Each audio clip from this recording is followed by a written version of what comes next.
पास हरीश भाई। Okay okay. Over. Thank you भाई और बहनों, मेरा नाम हरेश है और मैं एक शराबी हूँ। हाय हाय हरीश। एवरीबॉडी। हाय हाय। एवरीबॉडी। ईश्वर की बड़ी कृपा है और अल्कोहलिक एनोनिमस का पिछले करीबन पौने 22 साल से साथ रहा है, फेलोशिप का साथ रहा है। और अल्कोहलिक एनोनिमस ने दिया हुआ जो जीवन जीने का प्रोग्राम कार्यक्रम, वो जीवन में, मेरे जीवन में चलते रहने की वजह से पौने 22 साल पहले रुका हुआ नशा अभी तक रुका हुआ रहा है। और काफी सालों से मुझे किसी भी प्रकार का नशा करने की जरूरत महसूस नहीं हुई। एक उपयुक्त और खुशहाल जीवन का अनुभव ले रहा हूँ। सीखने की प्रक्रिया में आगे अपने आप को बढ़ा रहा हूँ। जीवन जैसे अच्छी दिशा में आगे बढ़ रहा हो, ऐसे अनुभव काफी सालों से मैं लेते आया हूँ, आज भी ले रहा हूँ। शराब का मामला काफी सालों पहले ऐसा लगा कि इस प्रोग्राम में रहने की वजह से, अल्कोहलिक एनोनिमस के साथ रहने की वजह से वो मामला पूरा साइड ना हो गया हो। ऐसा लगने लगा कि शराब को नहीं पीने की आदत अब हरेश तेरे में आ गई है। बोले शराब को पीने की आदत थी, अब नहीं पीने की आदत में बदली हो गई है। और ये सिर्फ और सिर्फ अल्कोहलिक एनोनिमस में जुड़े रहने से ही मेरे जैसे शराबी को मिल पाया है। और ये भी मुझे पक्का मालूम है, भले कितने भी साल क्यों ना हो जाए शराब से दूर रहते हुए, अगर मैं अल्कोहलिक एनोनिमस को बाय बाय टाटा कर डालूंगा, उसको छोड़ दूंगा, तो वापस मैं शराब के पास जाऊंगा और मरूंगा। इसलिए मैं अल्कोहलिक एनोनिमस को छोड़ता नहीं हूँ, क्योंकि मुझे जीना है और अच्छी जिंदगी जीना है, पूरी जिंदगी अच्छे से जीना है।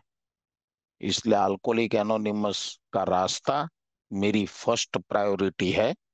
मरते दम तक मेरी फर्स्ट प्रायोरिटी प्रायोरिटी रहे, ऐसी मैं भगवान से हमेशा प्रार्थना करता रहता हूँ कि ईश्वर कुछ भी करना, लेकिन अल्कोहलिक एनोनिमस से मुझे दूर होने मत देना। मुझे हमेशा प्रेरणा देते रहना। और वो ईश्वर की आवाज बनकर आप जैसे भाइयों के अनुभव कथन, आपका साथ, वही मेरे लिए ईश्वर का साथ बन गया है।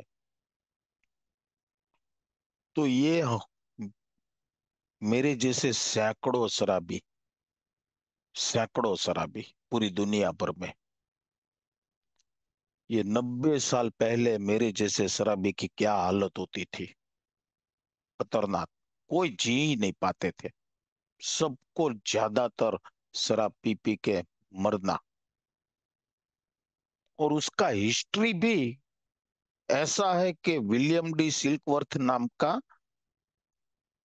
अमेरिका का, न्यूयॉर्क शहर, न्यूयॉर्क सिटी में टाउन हॉस्पिटल, जो पूरी पूरी अमेरिका में फेमस हॉस्पिटल थी, न्यूयॉर्क की ये टाउन हॉस्पिटल, किस मामले में? शराबियों का उपचार करने, शराबियों का ट्रीटमेंट करने। और उसका मैन जो चीफ था, वेल एक्सपीरियंस, बहुत अनुभवी, डॉक्टर विलियम डी सिल्कवर्थ, वो कहते थे कि मैं खाली शराबी की ट्रीटमेंट करता हूं। वो दारू पी पी के भले बहुत खराब कंडीशन में आ गया है, दारू की वजह से खाना नहीं खा खा पाया है, और बहुत कमजोर हालत में आ गया है, तो मैं अस्पताल में भर्ती करता हूं और कुछ दिन महीने उसकी ट्रीटमेंट करके उसको अच्छा करता हूं, खाना खाने के काबिल बनाता हूं, उसका स्वास्थ्य सुधार के देता हूं मेरी ट्रीटमेंट से। लेकिन हमेशा के लिए वो शराब को छोड़ दे, ऐसा परिणाम मुझे भी देखने को नहीं मिला। 50,000 शराबियों के साथ उसने काम किया, ट्रीटमेंट की अपने जीवन काल में, लेकिन मैक्सिमम उसका कहना था कि बाहर जाते थे, थोड़े समय दारू से दूर रहते थे और वापस अपने आप को दारू में डुबाते थे, भयंकर रिलैप्स होते थे और वापस आते थे मेरे पास, और वापस मुझे उसकी ट्रीटमेंट करनी पड़ती थी। बार बार अस्पताल में आना जाना, वापस आना, वापस डिस्चार्ज लेना, थोड़े दिन के बाद वापस आना, और ऐसी परिस्थिति में अकाल मौत मर जाना। यही मैंने देखा। ये महान डॉक्टर का कहना था, पूरे अनुभवी डॉक्टर का। हमारी हिस्ट्री का मेन फाउंडेशन विलियम डी सिल्कवर्थ से शुरू होता है, क्योंकि हमारा जो को फाउंडर है, हमारा बिल डब्ल्यू, उसको भी 3 बार विलियम डी सिल्कवर्थ के अस्पताल में दाखिल होना पड़ा। पहली बार दाखिल हुआ और उसको लगा डिस्चार्ज होते समय कि अब मेरी दारू छूट गई। वापस पिया, वापस आया, वापस डिस्चार्ज हुआ, थोड़े दिनों के बाद वापस पिया, और तीसरी बार का उसका जो अस्पताल के अंदर तीसरी बार जो उसका भर्ती हुआ, उसके बाद उसको एक प्रोग्राम मिल गया, स्पिरिचुअल प्रोग्राम। और वो स्पिरिचुअल प्रोग्राम के चलते अल्कोहलिक एनोनिमस की आगे जाके स्थापना हो पाई। उससे पहले ये प्रोग्राम बीडब्ल्यू के पास कैसे आया, उसके लिए हमारा जो प्रारंभिक बिंदु है, जहां तक हमारी हिस्ट्री को जड़ तक ले जाने की अगर हम कोशिश करें, तो उसका प्रारंभिक बिंदु था रोनाल्ड एच नाम का एक बहुत ही बड़ा आदमी, अमेरिका का ही था वो, और बहुत पैसे वाला। वो रोनाल्ड एच ने अपनी शराब को छोड़ने के लिए बहुत प्रयत्न किए। अमेरिका के बड़े बड़े डॉक्टरों के साथ कंसल्टिंग किया, सबका ट्रीटमेंट उसने किया, सब करके देखा। वो करीबन सन 1930 आजू बाजू की बात रही होगी, एक्चुअली मुझे पता नहीं है। अल्कोहलिक एनोनिमस की स्थापना के काफी समय पहले की बात। और इधर इधर भटकता रहा, भटकता रहा। रोनाल्ड एच को कहीं पे भी कोई सॉल्यूशन नहीं मिला। हाँ, वो भर्ती होते थे, थोड़े दिन दारू बंद, फिर वापस शुरू। राजेश भाई ने कहा ना, अपने आज जो न्यू कमर भाई आए हैं गजियाबाद वाले, कि भैया रिएफ 3 महीना हो गया, रिएफ का काम हो गया, अब हमारे जीवन में या आपके जीवन में अल्कोहलिक एनोनिमस का काम है। परमानेंट शराब से दूर रहने के लिए, रुकी हुई शराब को रोक के रखने के लिए अल्कोहलिक एनोनिमस हमारे जीवन में काम करती है, शराबी के जीवन में काम करती है, मरते दम तक करती है। एक लंबी जिंदगी जी पाते हैं अल्कोहलिक एनोनिमस के साथ। और जिन जिन लोगों ने अल्कोहलिक एनोनिमस को छोड़ दिया, उन लोगों, वो सब लोग मैक्सिमम, यानी सब शराब को छू लिया।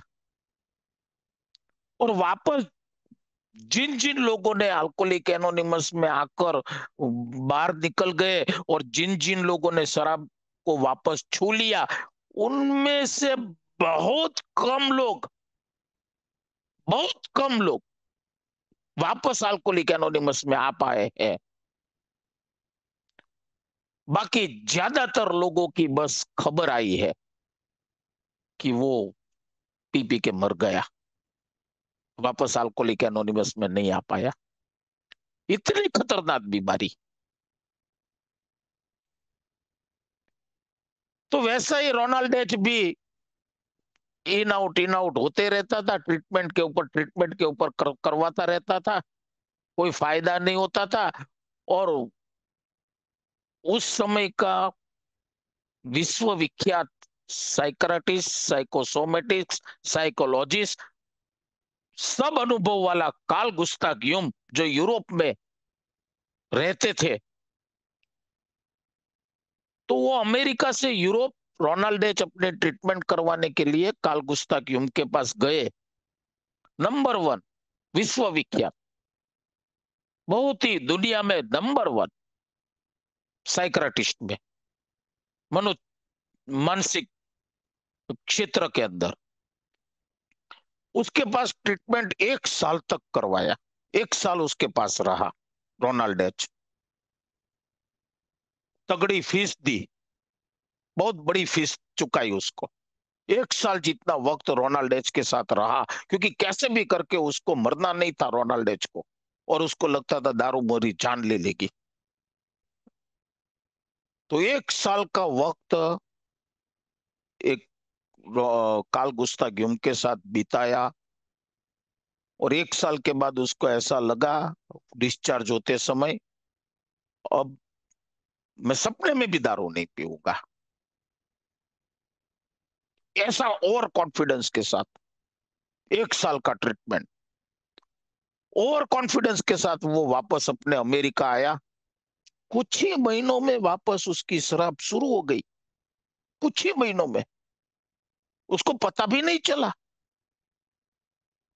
और हमारा अनुभव है, शुरू होने के बाद बंद नहीं होती है, शुरू रहती है। दे धनाधन, जौन जानी जनार्दन चालू हो जाता है। हमारा कितना अनुभव है। रोक के रखते हैं तो रोक के रख सकते हैं, लेकिन जब शुरू करते हैं फिर रोकने का हमारे पास, मेरे जैसे शराबी के पास कोई पावर नहीं है। फिर वो कंटिन्यूस बेशुमार चालू हो गई। वापस वो डॉक्टर के पास गया यूरोप। कार्ल गुस्ताव यूंग को कहने लगा, अरे डॉक्टर, तेरे पास में 1 साल रहा, 1 साल तेरे साथ रहा, कितनी बड़ी फीस तुझे चुकाई, कितना ज्यादा वक्त दिया तेरी ट्रीटमेंट करने के लिए, करवाने के लिए, और ये क्या हो गया।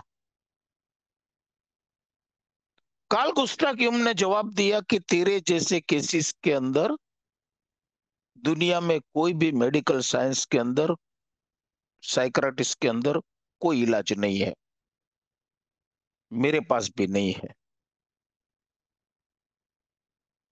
और उसको ऐसा लगा जैसे मेरा नरक का दरवाजा बंद ना हो गया हो, अब मुझे नरक में ही रहना पड़ेगा, नरक से बाहर नहीं निकल पाऊंगा।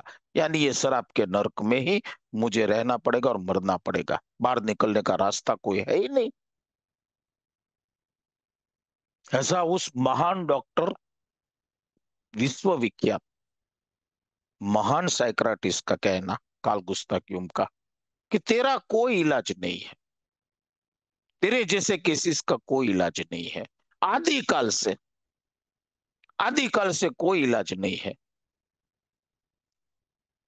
फिर वो रोनाल्ड एच बोल रहे थे, कहा उसने कि यार कुछ तो इलाज होगा, कुछ तो इलाज होगा। रोनाल्ड एच ने कहा, है इलाज इसका, और वो इलाज ऐसा है कि यदा कदा यही कहीं कैसे भी करके तेरे जैसे शराबी को कोई स्पिरिचुअल एक्सपीरियंस मिलता है, आध्यात्मिक अनुभव अगर होता है, और वो आध्यात्मिक अनुभव में तेरे विचार, तेरी भावना और तेरे तेवर जो पुराने चल रहे थे वो साइड में हो जाते हैं, एक साइड हो जाते हैं, और नया विचार, नई भावना और नए तेवर तेरे जीवन में प्रभुत्व जमाते हैं। ऐसा अगर स्पिरिचुअल एक्सपीरियंस तुझे हो जाए, तो आदिकाल से तेरे जैसे केसेस में से कुछ लोगों को मुक्ति मिली है, शराब से छुटकारा मिला है।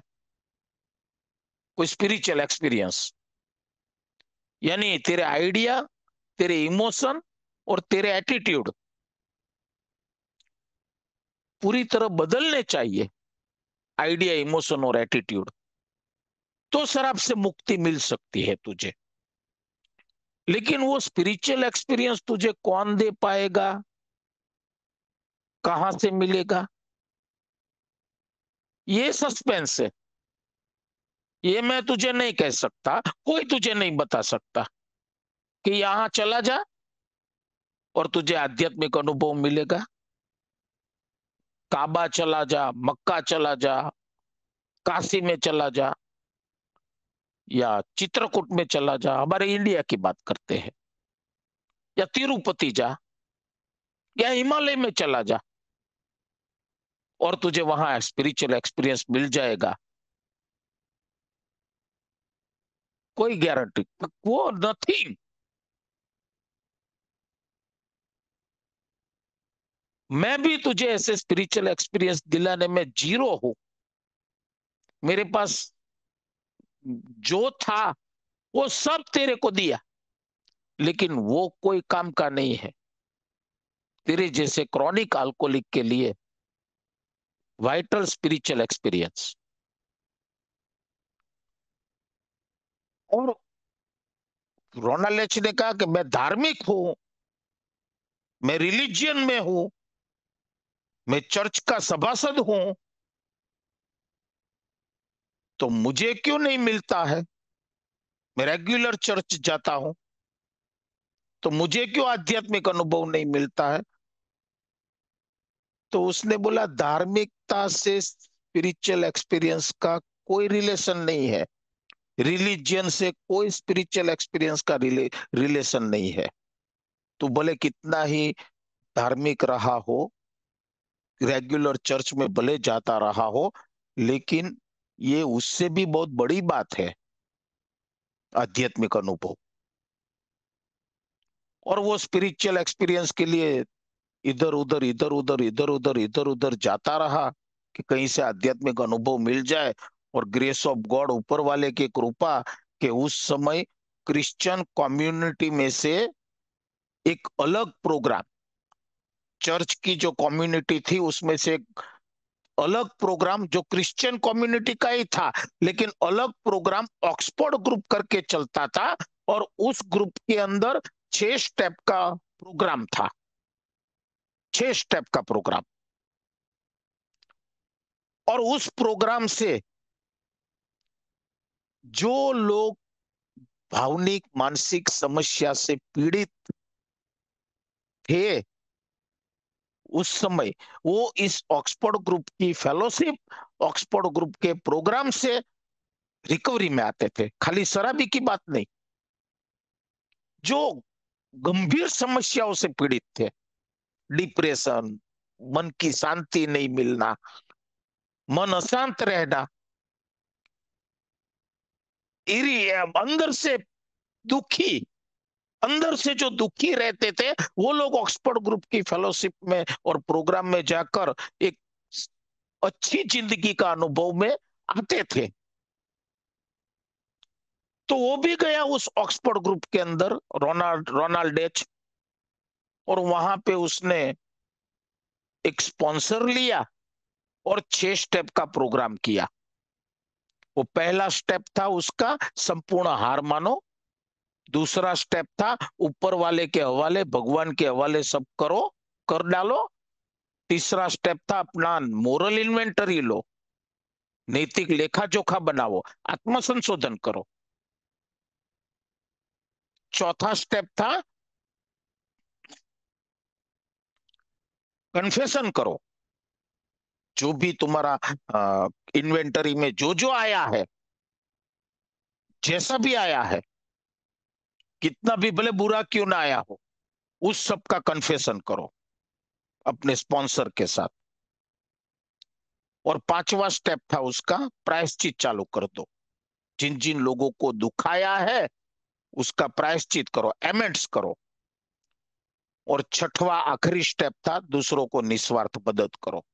यानी 6 स्टेप का प्रोग्राम दूसरों को तुम करो, करवाओ, उसके लिए तुम वक्त निकालो, दो, दूसरों को निस्वार्थ मदद करो, और उससे तुम्हारा जीवन बदल जाएगा,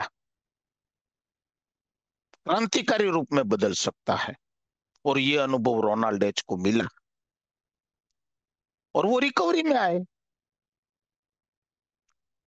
अच्छे से रिकवरी में आने लगे, ऑक्सफोर्ड ग्रुप से जुड़ गए, प्रोग्राम के ऊपर अपने जीवन को चलाते गए, 6 स्टेप के प्रोग्राम के ऊपर, 6 कदमों का जो कार्यक्रम था उसके ऊपर। और उसको मैसेज मिला कि एक मेयर का लड़का शराब पीकर हवा में फायरिंग किया, और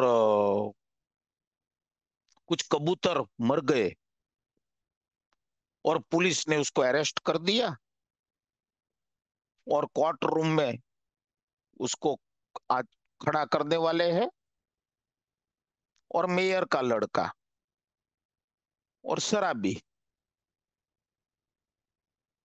तो रोनाल्ड एच को मालूम पड़ा, तो वो कोर्ट में गए और जज को समझाया कि इसका इलाज मेरे पास है, शराबीपन का,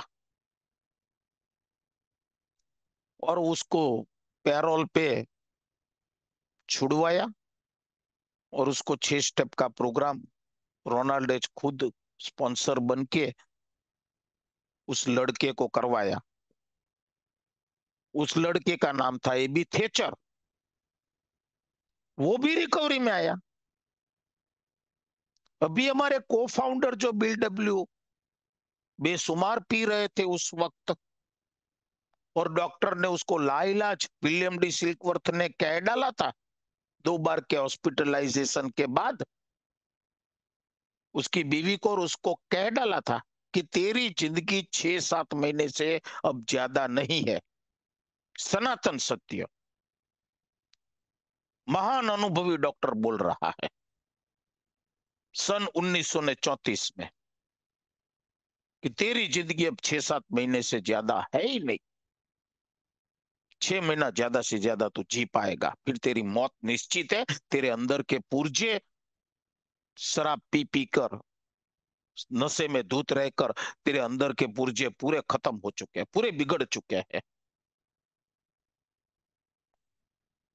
और वो इंसान 1934 में मरने वाला था,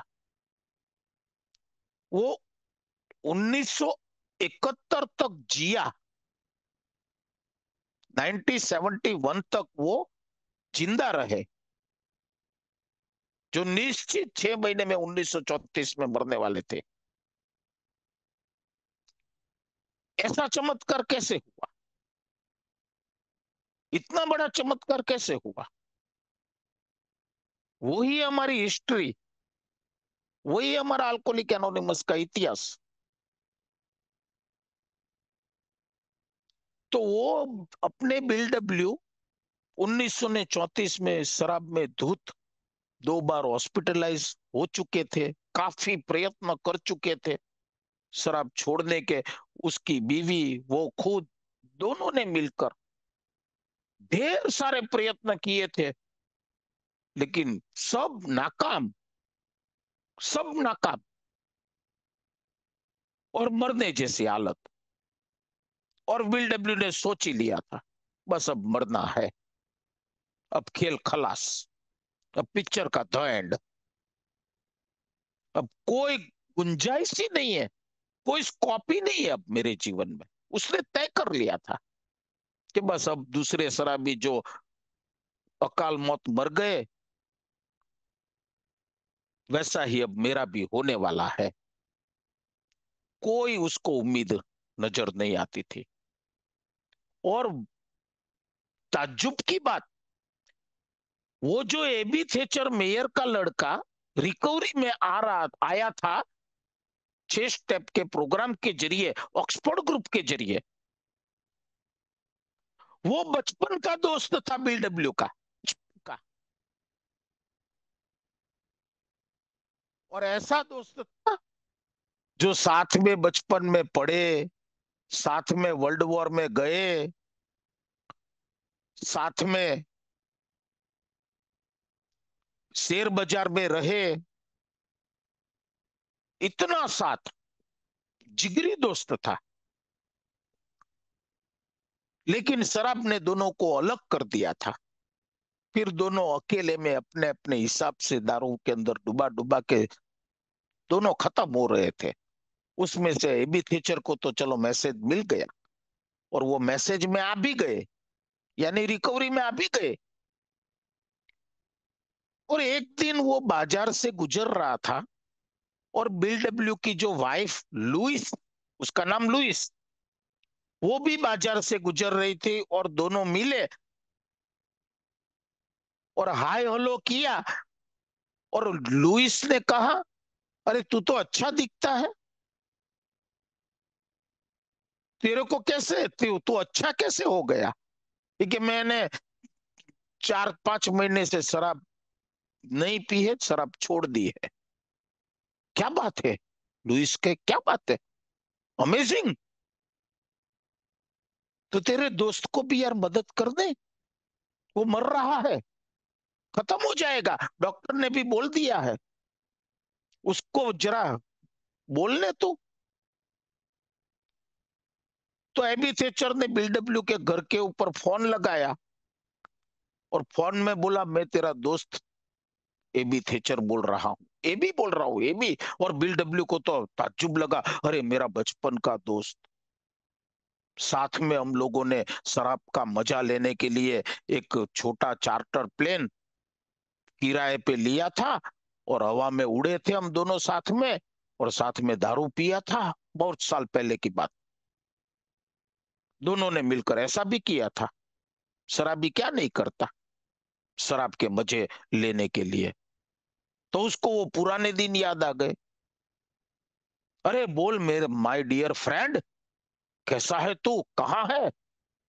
एबी ने कहा, मैं तुझे मिलने आना चाहता हूँ। बिल डब्ल्यू को तो लगा, वाह, मैं अकेला, लॉनली, कोई दोस्त नहीं है, कोई नहीं है, और मेरा जिगरी दोस्त मुझे मिलने आने वाला है, मेरा जिगरी दोस्त। उसके उसके अंदर तो अरमान खिलने लगे कि घंटों बात करेंगे, साथ में दारू पिएंगे। बिग बुक में लिखा है, जैसे रेगिस्तान के अंदर हरियाली ना आने वाली हो, रेगिस्तान के अंदर हरियाली। वो तो राह देख रहा था, और डोरबेल की घंटी बजी, एबी थेचर आया। उसको मालूम था बिल डब्ल्यू को कि मेरे जैसा ही ये बेवड़ा बन गया है, मेरे से भी ज्यादा। और बिल डब्ल्यू ने बोतल निकाली, 2 ग्लास भरे, एक खुद के लिए, दूसरे एबी के लिए। एबी ने साफ मना कर दिया। एबी ने कहा, यार, अरे बिल डब्ल्यू ने कहा, यार तेरे को हो क्या गया है? तेरा दिमाग तो ठिकाने है कि नहीं? शराब की ना पाड़ रहा है, तू मना कर रहा है। उस समय उसने ऐसा बोला था कि मैंने धर्म स्वीकार कर लिया है, धर्म स्वीकार कर लिया है, धर्म अंगीकार कर लिया है। वो था ऑक्सफोर्ड ग्रुप का एक स्पिरिचुअल प्रोग्राम, आध्यात्मिक कार्यक्रम, जिससे उसको परिवर्तन मिला था। और बिल डब्ल्यू की तो आंखें चौड़ी रह गई, और वो प्रोग्राम के बारे में वो बताता रहा। और बिल डब्ल्यू, उसको इंटरेस्ट नहीं आता था उसकी बातों में, उसको लगता था ये बकवास कर रहा है। लेकिन अंदर ही अंदर बोलता था, भले वो बकवास कर रहा है, अच्छा है उसके लिए, अच्छा है उसके लिए, भले वो बकवास कर रहा है, धर्म की बात, वो स्पिरिचुअल बात कर रहा था, अपने प्रोग्राम की बात कर रहा था। बिल डब्ल्यू पी रहा था साथ में, और वो सुन रहा था, उसको पल्ले नहीं पड़ रहा था, बकवास जैसा लगता था। और ईश्वर का नाम आते ही बिल डब्ल्यू को अजीब सी घुटन हो जाती थी। काय का ईश्वर, कौन सा ईश्वर, कहाँ है ईश्वर, कैसा ईश्वर, किसने देखा है, किसने जाना है पूरी तरह से, कोई है ऐसा? ऐसा विद्रोह उसके अंदर, हम जो शराबी के अंदर आ जाते हैं, वैसे विद्रोह बिल डब्ल्यू को भी आता रहता था। वो जब एबी थेचर ईश्वर ईश्वर बोलता रहता था, गॉड गॉड कहता रहता था, फिर उसने प्रश्न किया कि तुम कौन से ईश्वर की बात कर रहे हो यार। तो बेबी थेचर ने एक सेंटेंस में जो जवाब दिया, उसमें से बिल डब्ल्यू को क्लिक हुआ, कुछ क्लिक हुआ कि भाई ईश्वर यानी तेरी समझ का ईश्वर, गॉड एज यू अंडरस्टैंड, तुझे जो समझ में आए वो ईश्वर। और बिल डब्ल्यू को वो एक सेंटेंस ने पिघाल दिया, कुछ अंदर से हीलिंग आए उसको, हीलिंग। और फिर उसको कुछ दिशा दिखाई दिया, दिशा, उजाला दिखाई दिया एबी थेचर से, कि ये जो प्रोग्राम की बात कर रहा है, ये इसकी मुझे भी जरूरत है। फिर उसने आखिरी बार डिटॉक्स अपने आप को करवाने के लिए वही विलियम डी सिल्कवर्थ के अस्पताल के अंदर भर्ती हुए। 5 दिन उसका डिटॉक्स चला, 3-4 दिन शायद उसका डिटॉक्स चला। फिर एबी थेचर आया, 6 स्टेप का प्रोग्राम 5 दिन में उसने किया, और 7वें या 8वें दिन में डिस्चार्ज भी मिल गया अस्पताल से। और वही आखिरी दिन में स्पिरिचुअल प्रोग्राम उसने जो किया, उसकी वजह से हमारी हिस्ट्री कहती है बिल डब्ल्यू को अस्पताल के कमरे के अंदर अकेले थे वो, और उसको एक स्पिरिचुअल फ्लैश हुआ। पूरा कमरा, अस्पताल का वो कमरा जिसके अंदर बिल डब्ल्यू एडमिट थे, वाइट वाइट वाइट वाइट, सफेद सफेद सफेद प्रकाश से जैसे प्रज्वलित हो गया, ऐसा अनुभव। और उसने विलियम डी सिल्कवर्थ को कहा कि मुझे कुछ ऐसा अनुभव मिला है। विलियम डी सिल्कवर्थ को पहला ऐसा आदमी मिला, शराबी, जो ऐसी बात कर रहा है, कुछ अलग बात कर रहा है।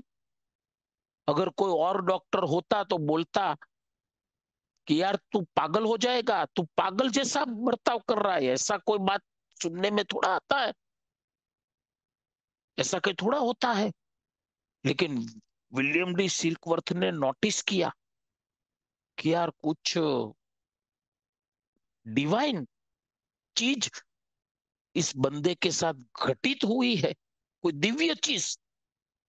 उसने कहा तुझे जो भी हुआ है वो मैं नहीं समझ पा रहा हूं, मेरी डॉक्टरी के अंदर ये कोई चीज नहीं आती है, तू जो बोल रहा है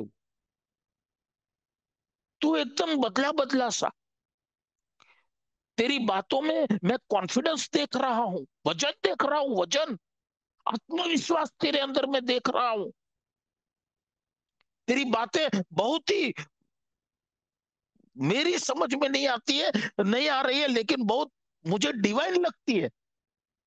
तुझे जो हुआ है भले मेरी समझ से बाहर है, लेकिन बहुत अच्छा हुआ है। पकड़ के रखना, छोड़ना नहीं समझ को, पकड़ के रखा। और बिल डब्ल्यू ने पकड़ के रखा 71 तक, 71 साल की वो साल, 1971 तक पकड़ के रखा। वो 1934 में विलियम डी सिल्कवर्थ ने उसको कहा इसको पकड़ के रखना। और विलियम डी सिल्कवर्थ को बोला कि मुझे और शराबी को ये बताने की उत्सुकता हो रही है, मुझे जरा परमिशन दीजिए।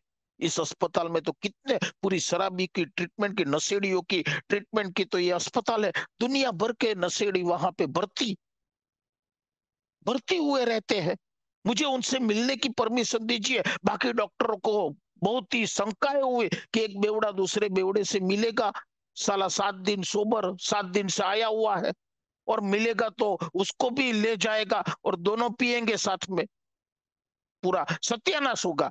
बाकी डॉक्टर्स, बाकी सब टीम को शंकाएं हो रही थी, अरे ये गलत है। लेकिन विलियम डी सिल्कवर्थ को कुछ विश्वास था और उसने परमिशन दिया, और वो दूसरे शराबी को मदद करने के कार्य के पीछे अपने आप को चालू कर दिया। काम धंधा तो था नहीं, और वैसे भी दुकान में माल भी नहीं था, पूरी तरह से खत्म हो चुका था। उसकी बीवी नौकरी करती थी, उससे घर चलता था। बिल डब्ल्यू को फिर एक एक काम मिल गया, दूसरे शराबी को मदद करना। और ताज्जुब की बात क्या थी कि जिसको भी मदद करे कोई सोबर ही ना होवे, जिसको भी मदद करे सोबर ही ना होवे, दिल से मदद करे, दिलो जान से मदद करने की कोशिश करे, लेकिन कोई सोबर ही नहीं हुए।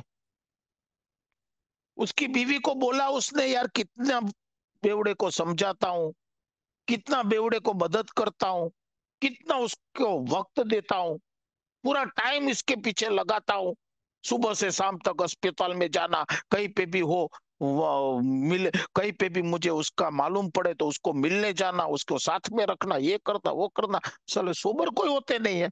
लुइस ने कहा तू सोबर रहता है ना, मेरे लिए उतना बहुत काफी है, तू करता रहे ये। वहां भी बिल डब्ल्यू की हवा निकल गई। लुइस ने भी ऐसा बोला कि तू तो सोबर रहता है ना, तू तो जिंदा रहता है ना, बस काफी है। और फिर 6 महीने तक ये सिलसिला चला, कोई सोबर ना हो। और 6 महीने के बाद वो कंटाल गया और विलियम डी सिल्कवर्थ के पास गया कि अब मुझे पैसा कमाना है, मैं ये काम 6 महीने से कर रहा हूं, कोई मुझे सोबर होते हुए दिखाई नहीं दिया, मैं अब थक गया, अब वक्त बर्बाद क्यों करूं, अब मुझे पैसा कमाना है। और मुझे एक्रोन में एक डील मिला है, न्यूयॉर्क से एक्रोन जाऊंगा, और एक्रोन ओहियो स्टेट के अंदर एक्रोन नाम का सिटी, या एक्रोन स्टेट के अंदर ओहियो नाम का स्टेट सिटी, जो भी होगा मुझे अभी ध्यान में नहीं है, मतलब दूसरा शहर, न्यूयॉर्क से थोड़ा दूर, मैं वहां जा रहा हूं, मुझे एक वहां पे बिजनेस की अपॉर्चुनिटी, एक तक मिली है, मैं वहां जा रहा हूं। तो विलियम रिसर्च ने प्रश्न किया कि तू मैसेज दूसरों को देता था 6 महीने तक, तो तू बोलता क्या था, कैसे देता था? तो उसने कहा मैं उसको बोलता था मुझे स्पिरिचुअल फ्लैश हो गया, मेरे को भगवान दिखाई दिया, मुझे आध्यात्मिक अनुभव हुए। विलियम डी सिल्कवर्थ ने कहा अरे मंदबुद्धि, ऐसी बात थोड़ी कही जाती है, नॉर्मल आदमी को भी तो बोलेगा ना तो भी यकीन नहीं करेगा, और तो एक शराबी के सामने इतनी बड़ी बड़ी बात कर रहा, आज तक करता रहा कि मुझे स्पिरिचुअल फ्लैश हो गया, आध्यात्मिक अनुभव हुआ, मुझे भगवान मिल गया, मुझे भगवान दिखाई दिया। अरे कोई नहीं मानेगा, शराबी तो बिल्कुल नहीं मानेंगे, नए शराबी तो। उसको पहले बीमारी समझा, मेंटल ऑब्सेशन फिजिकल एलर्जी के रूप में ये जो बीमारी है, तेरे अनुभव से वो तुझे, तू पहले उसको पहले वो बता। तब बिल डब्ल्यू को मालूम पड़ा कि यार मैं तो ये करने की जगह दूसरा कुछ कर रहा था, बड़ी बड़ी बात कर रहा था। विलियम डी सिल्कवर्थ ने उसको इतना बोला कि बीमारी समझाने का पहले अपने अनुभव से, कैसे तूने पिया, कैसे तेरा पीना बढ़ता गया, कैसे बीमारी बढ़ती गई, कैसे फिजिकल एलर्जी बढ़ती गई, उसके क्या क्या अनुभव तेरे जीवन में तूने देखे, तो सामने वाले को आइडेंटिफिकेशन मिलेगा तेरे साथ, तेरे साथ उनको अपना आइडेंटिफिकेशन मिलेगा। फिर उसको तो एक्रोन जाना था, वो एक्रोन गए और वो बिजनेस डील फेल हो गया। बड़ी उम्मीद लेकर गए थे बिल डब्ल्यू एक्रोन,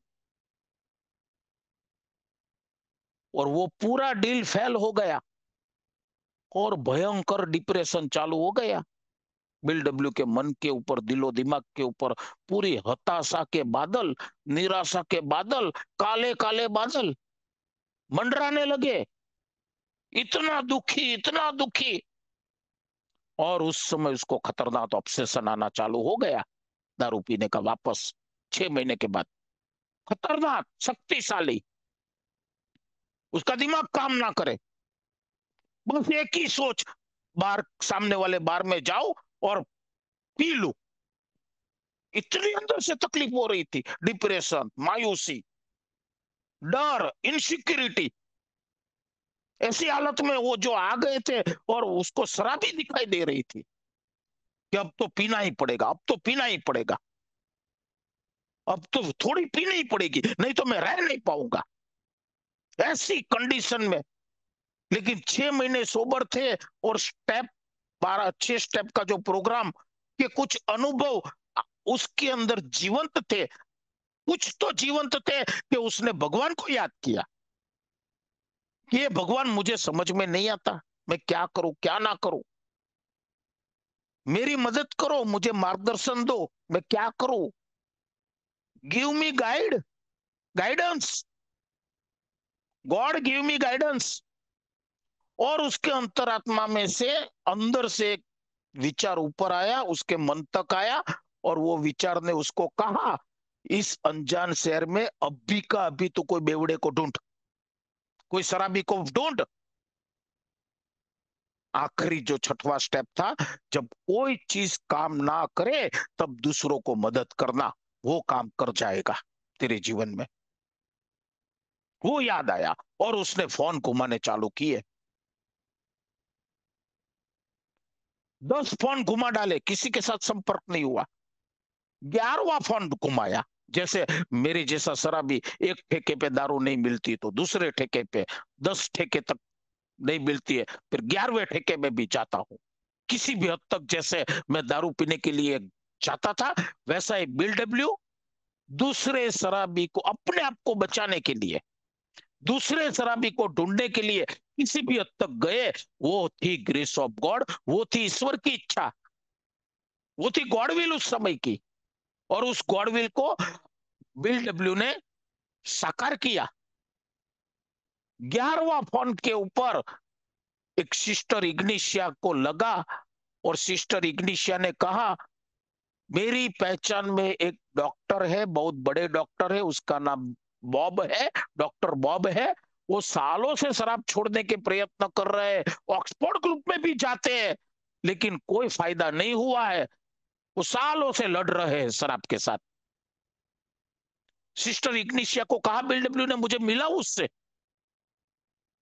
मुझे मिलना है उससे। सिस्टर इग्निशिया ने कहा ठहरो, मैं उसके घर पे फोन करती हूँ। घर पे फोन किया तो डॉक्टर बॉब घर में नहीं थे। उसकी वाइफ एना, उसका नाम था एना, वो एना घर पे फोन उठाया, और इग्निशिया उसको कह रही है कि न्यूयॉर्क से एक आदमी आया है, उसके पास शराब से दूर रहने का या शराबीपन का इलाज है। वो 6 महीने से शराब से दूर है, अपने डॉक्टर साहब से भी ज्यादा शराबी थे, उससे भी खतरनाक शराबी थे। वो 6 महीने से शराब से दूर है, उसके पास एक प्रोग्राम है, उसके पास एक कार्यक्रम है, उसके पास एक रास्ता है। वो डॉक्टर बॉब से मिलना चाहते हैं, आपके पति से मिलना चाहते हैं। कह के फोन रख दिया। डॉक्टर बॉब घर पे आए। एना ने उसको बात कही कि एक न्यूयॉर्क से एक बंदा आया है, वो आपसे मिलना चाहता है, उससे शराब से दूर रहे हुए 6 महीने गुजर चुके, उसके पास शराबीपन का सही इलाज है, सॉल्यूशन है, उसके पास एक प्रोग्राम है। अभी डॉक्टर बॉब बीवी की बात को टाल नहीं पाए। बीवी पीछे लग गई, तुमको मिलना है उसको, तुमको उसको मिलना चाहिए, तुमको उसको मिलना चाहिए, तुम उसको मिलो, क्या चाहता है, क्या फर्क पड़ता है, मिलो तो सही, कुछ जाता है क्या। डॉक्टर बॉब ने कहा, मैं मिलूंगा लेकिन 10 मिनट से ज्यादा रुकूंगा नहीं उसके साथ। ओके, मिलो तो सही। और सिस्टर इग्निशिया के घर पे वो दोनों का मिलन हुआ, आज से करीबन 21 22 दिन पहले। आज से करीबन समझो ने, 10 जून 1935 से के 21 22 दिन पहले पहली मुलाकात हुई उन दोनों की। हमारे बिल डब्ल्यू जो 6 महीना सोबर थे और शराब पीने की कागार पे आ गए थे, पूरी कागार पे आ गए थे। और डॉक्टर बॉब जो शराब छोड़ना चाहते थे, छोड़ नहीं पा रहे थे, पूरी खराब हालत में थे, एकदम बुरी हालत में थे शराब की वजह से। वो दोनों मिले सिस्टर इग्निशिया के घर। डॉक्टर बॉब के ऑक्सफोर्ड ग्रुप में तो मैं भी जाता हूँ, और तू ऑक्सफोर्ड ग्रुप की बात कर रहा है। डॉक्टर बॉब ने कहा, अरे बिल डब्ल्यू ने कहा कि मैं, देखो, मैं तुम्हें कोई मशवरा नहीं दूंगा, कोई भाषण नहीं दूंगा, कोई उपदेश नहीं दूंगा। सबसे पहली बार डॉक्टर बॉब ने ऐसे इंसान से आमना सामना किया जो कोई सलाह सूचन नहीं देता, अपना अनुभव शेयर कर रहा है। जैसा विलियम डी सिल्कवर्थ ने कहा था ना कि बीमारी समझाना अपने अनुभव से, अल्कोहलिज्म बीमारी। पहली बार डॉक्टर बॉब किसी ऐसे व्यक्ति के साथ बात कर रहे थे जो अपनी स्टोरी बता रहा था, खुद के अनुभव। ये पहली बार डॉक्टर बॉब को ये अनुभव, पहली बार। आज तक जितने भी ऑक्सफोर्ड ग्रुप में मिलते थे सब सजेशन देते थे, सलाह देते थे, भाषण देते थे, उपदेश देते थे। ये इसमें से कुछ नहीं। और बीमारी समझाई सबसे पहले, जो डॉक्टर बॉब जानते ही नहीं थे, समस्या ही मालूम नहीं थी, प्रॉब्लम ही मालूम नहीं था, प्रॉब्लम ही मालूम नहीं था। प्रॉब्लम बिल डब्ल्यू को मालूम पड़ा था विलियम डी सिल्कवर्थ से, सॉल्यूशन मालूम पड़ा था ये भी अपने कार्ल गुस्ताव यूंग से, कि आध्यात्मिक अनुभव इसका सॉल्यूशन है, स्पिरिचुअल एक्सपीरियंस इसका सॉल्यूशन है। और तरीका मालूम पड़ा था ऑक्सफोर्ड ग्रुप के 6 कदमों के कार्यक्रम से। बिल डब्ल्यू पहला ऐसा इंसान था जो 3 अलग अलग चीज बिखरी हुई थी। सॉल्यूशन मालूम था कार्ल गुस्ताव यूंग साइक्राटिस्ट को कि इसका सॉल्यूशन है आध्यात्मिक अनुभव। बीमारी मालूम था विलियम डी सिल्कवर्थ को, लेकिन उसको सॉल्यूशन मालूम नहीं था। और तरीका था ऑक्सफोर्ड ग्रुप के अंदर 6 कदमों का कार्यक्रम, आध्यात्मिक प्रोग्राम एक।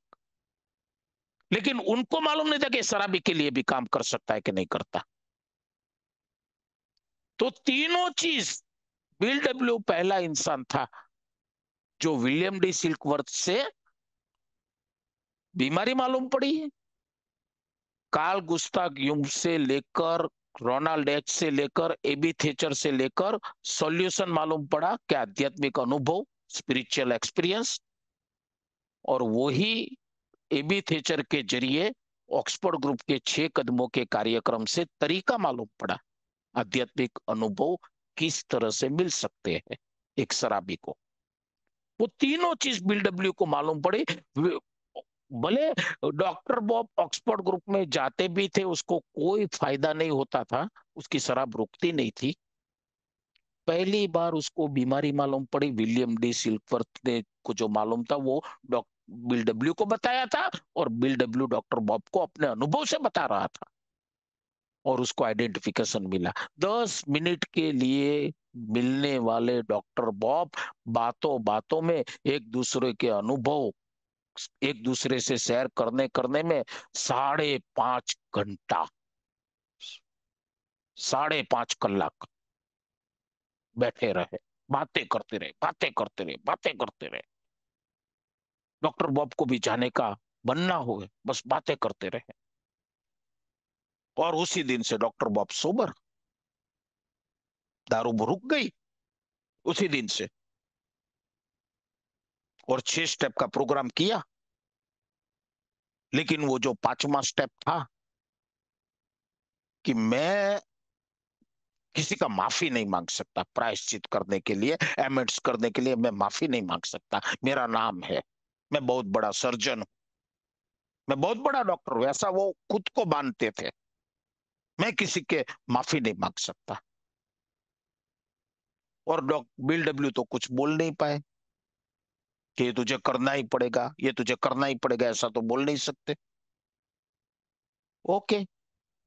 और 15-16 दिन के बाद बिल डब्ल्यू कुछ कॉन्फ्रेंस में जाने के लिए शहर से बाहर गए, और वहां भयंकर स्लिप हुए, भयंकर रिलैप्स। जाते जाते ही ट्रेन में दारू पीना चालू कर दिया। फिर वो कॉन्फ्रेंस में किसको मिला, क्या किया, किससे बात किया, कुछ याद नहीं, बस पीते रहे, पीते रहे। वापस आए और एक होटल के कमरे में छुप गए अपने शहर के अंदर, घर पे आने की हिम्मत नहीं। इधर मालूम पड़ा डॉक्टर बॉब आ गए, पूरा रिलैप्स, घर पे लाए, बिल डब्ल्यू भी उसको मदद करे, लेकिन रिलैप्स चालू का चालू। और एक दिन कंटाल गए,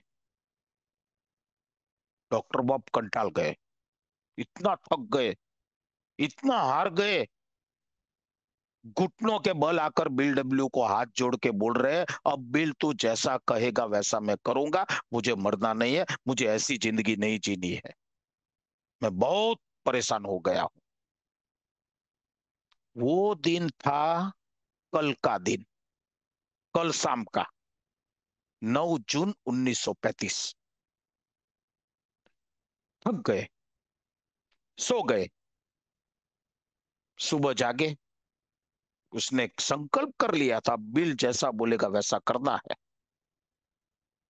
उसी दिन से उसने मन में ठान लिया था कि आज से मैं बिल के साथ ईमानदारी से जुड़ जाऊंगा, जुड़ा रहूंगा। और वैसा होने ही वाला था, होना ही था। लेकिन ईश्वर भी कैसी कसौटी करता है। उस समय एक मेजर ऑपरेशन आया अस्पताल के अंदर, और डॉक्टर बॉब को वो ऑपरेशन करने की जिम्मेदारी, बहुत मेजर ऑपरेशन था। इधर मरीज की जान, इधर उसका पहला दिन। रात को तो पी लिया था, सुबह नहीं, हाथ कांप रहे थे, और ऑपरेशन करना था। और बिल डब्ल्यू को क्या मालूम कि आज वो सोबर रहेगा कि नहीं रहेगा। उसको थोड़ा यकीन था कि आज के दिन उसकी सोपराइटी का डेट हो जाएगा, सोपराइटी की तारीख आज की हो जाएगी। हमको क्या थोड़ा यकीन होता है, शराबी तो बोलता रहता है आज से बद, आज से बद। आज कब आती है? कभी नहीं आती है। वैसे ही बिल डब्ल्यू ने कहा, ले एक बियर की बोतल, जाके ऑपरेशन कर ले, ये पी लेना, तेरे हाथ कांपना बंद हो जाएंगे। और डॉक्टर बॉब बियर की बोतल पी गए, ऑपरेशन कर डाला। सुबह सुबह में ऑपरेशन हो गया, घर पे नहीं आए। और इधर से फोन किया अस्पताल में, बिल डॉक्टर बॉब के घर से फोन गया, तो वहां की सिस्टर ने, नर्स ने कहा वो तो कब के चले गए हैं, तो इधर घर पे नहीं आए। अभी इन लोगों को ऐसा हो गया, एक बियर की बोतल सुबह ही पेट के अंदर डाल दी है, अभी कोई ठेके या बार के अंदर पी रहे होंगे, और शाम को पूरी, जब भी आएंगे पूरी ब्लैकआउट में आएंगे। क्या करके आएंगे, कैसी हालत में आएंगे, दोनों को चिंता। डॉक्टर बॉब की वाइफ एना और हमारे बिल डब्ल्यू, दोनों को चिंता। शाम हो गई, और शाम को घर का दरवाजा, डोरबेल बजा, खटखटाया, और खोला, तो बिल डब्ल्यू और डॉक्टर बॉब की वाइफ एना की आंखें चौड़ी हो गई। ये क्या देख रहे हो, ये क्या हम देख रहे हैं, अंदर ही अंदर। हमको तो ऐसा लगता था कि कैसी हालत में आएंगे डॉक्टर बॉब, कैसी कंडीशन में आएंगे। लेकिन पूरा चेहरे के ऊपर लाली, आंखों के ऊपर चमक, पूरी बॉडी लैंग्वेज के अंदर हम कॉन्फिडेंस, बिल्कुल पिए हुए लगते नहीं थे। बिल ने पूछा, यार तुम कहाँ चले गए थे, शाम हो गई, तुम ऑपरेशन तो सुबह ही सुबह तुम्हारा हो गया था, फिर कहाँ चले गए थे? अरे डॉक्टर, अरे अरे बिल, वो एक बियर पीनी पड़ी मुझे, हाथ कांपना बंद हो गया। फिर ऑपरेशन करते समय मैंने भगवान से प्रार्थना की कि ये ईश्वर, मैं अपने आप को, इस ऑपरेशन को और इस मरीज को तेरे हवाले करता हूं। और मैंने ऑपरेशन कर दिया, ऑपरेशन अच्छे से हो गया। फिर मुझे ध्यान में आया कि मैंने जो काम अधूरा छोड़ा था, प्रायश्चित करने का, माफी मांगने का, जिसका मुझे खामियाजा, मुझे लगता है कि मुझे उसकी वजह से यह खामियाजा भुगतना पड़ा, मेरा रिलैप्स हुआ, मुझे ऐसा लगता था। वो काम मैं को जो अभी से ही शुरू कर दूं। तो ऑपरेशन समाप्त होने के बाद सीधा अस्पताल से बाहर निकला। जिन जिन लोगों को मैं माफी मांग सकता था, पैर छू के उनकी माफी मांगी अपने ही शहर के अंदर, जिन जिन लोगों को। और जितने भी मेरे पास पैसे थे, जिन जिन लोगों को मुझे देना था, जितना भी मैं दे पाऊं उतना देना चालू कर दिया, तुरंत ही, ऑन द स्पॉट। और एक अजीब सी शांति का अनुभव उसके बाद मुझे मिलने लगा, एक अजीब सी शांति का। पूरे कलेश, मेरे अंदर का पूरा तूफान, अंदर की पूरी कश्मकश, जैसे शांत हो गई हो। बहुत अच्छा फील कर रहा हूं मैं, बहुत अच्छा फील कर रहा हूं। जीवन में शायद पहली बार मैंने इतना अच्छा फील का अनुभव किया हो, ऐसा अनुभव मिल रहा है। ईगो डिफ्लेक्शन का ये अनुभव, अहंकार जब पिघलता है मेरे जैसे शराबी का, तभी ये अनुभव मिलता है। और ये 8वां 9वां कदम अहंकार को सबसे ज्यादा पिघलाता है। प्रायश्चित करना, माफी मांगना, क्षतिपूर्ति करना। और फिर तो देखना क्या, एक से भले दो हो गए। बिल डब्ल्यू और डॉक्टर बॉब लंबे समय तक वो एक्रोन में रहे। तीसरे चौथे दिन ही तीसरे मेंबर के पास, जो अस्पताल में भर्ती था, उसके पास गए। जात का वकील था और इतना पागल हो गया था कि नर्स को भी दारू पी के मारा था अस्पताल के अंदर, बांध के रखा था, बांध दिया था उसको पलंग के साथ। और ये दो गए, उसने कहा इसको खुला छोड़ दो, उसको मैसेज दिया। उसकी भी बहुत डीप स्टोरी है, वक्त बहुत लग सकता है उसको स्टोरी शेयर करने में, बहुत वक्त जाएगा, इतनी डीपली स्टोरी है। लेकिन एक चीज उसमें है कि मेरा कुछ हो ही नहीं सकता। तो वहां पे इन लोगों ने एक दिन का, one day at A time, ये दोनों के अंदर से निकला, one day at A time. कहीं से भी किसी ने उसको शायद बताया नहीं था, ये दोनों ने अंदर से निकला, आज का दिन, उसको बताया आज का दिन, और हम तेरे साथ है। और उसको हौसला मिला, आशा निर्माण हुई। और alcoholic anonymous number 3, Bill de, वकील, मेंबर बना। 5-6 लोग सोसाइटी में आ गए एक्रोन में ही, और ग्रुप चालू। एक्रोन में पहला ग्रुप। लेकिन वो आज के दिन 10 जून 1935, बिल डब्ल्यू की सोसाइटी का पहला दिन। 1951 तक डॉक्टर बॉब जिंदा रहे। 10 जून 1935, 15 साल वो जिंदा रहे। और 5,000 न्यू कमरों को स्पॉन्सरशिप दिया उसने, स्टेप करवाए। फिर अल्कोहलिक एनोनिमस बढ़ने लगी, क्योंकि बिल डब्ल्यू फिर एक्रोन छोड़ के न्यूयॉर्क आए। न्यूयॉर्क में भी ग्रुप चालू हो गया। सब एक दूसरे को मदद कर रहे थे, एक्रोन से न्यूक्रोन, हाँ हरीश भाई, 5-7 न्यूयॉर्क। मिनट और लीजिएगा। Okay okay okay. न्यूयॉर्क से एक्रोन, एक्रोन से न्यूयॉर्क। हमारे मेंबर आते जाते रहते थे और इसको बढ़ावा देते थे। फिर एक मेंबर क्लीवलैंड में सेल्समैनशिप करने जाता था, तो वहां पे अल्कोहलिक एनोनिमस का मैसेज गया, वहां पे ग्रुप चालू हुआ। 3 शहर के अंदर ग्रुप चालू हो गए। और धीरे धीरे इस मैसेज को दुनिया तक फैलाने के लिए क्या किया जाए, उसके लिए एक पुस्तक लिख डालते हैं अपने अनुभव के ऊपर, 12 स्टेप के ऊपर, 12 कदम रिकवरी के ऊपर। बीमारी, रिकवरी, सब उसमें मालूम पड़ेगा न्यू कमर को, नए शराबी को। फिर बिग बुक लिखी गई, 1939 में प्रकाशित हुई। दुनिया भर में वो किताब गई और उससे बहुत ही अल्कोहलिक एनोनिमस का व्याप हुआ, ग्रोथ हुआ, दुनिया भर में फैलने लगी। आज हमारी ये संस्था करीबन 200 कंट्री के अंदर, 200 देशों के अंदर, अनगिनत शहरों में, अनगिनत शहरों में। और वापस जिंदगी मिली एक शराबी को, ऐसे लाखों लोग, लाखों शराबी, नया जीवन, नया जीवन मिला है। तो आज का जो 10 जून 1935 हमारी इस संस्था 2 आदमी से, सिर्फ 2 आदमी से, बिल डब्ल्यू और डॉक्टर बॉब से शुरू हुई। कोई ओपनिंग सेरेमनी नहीं, भगवान की कृपा।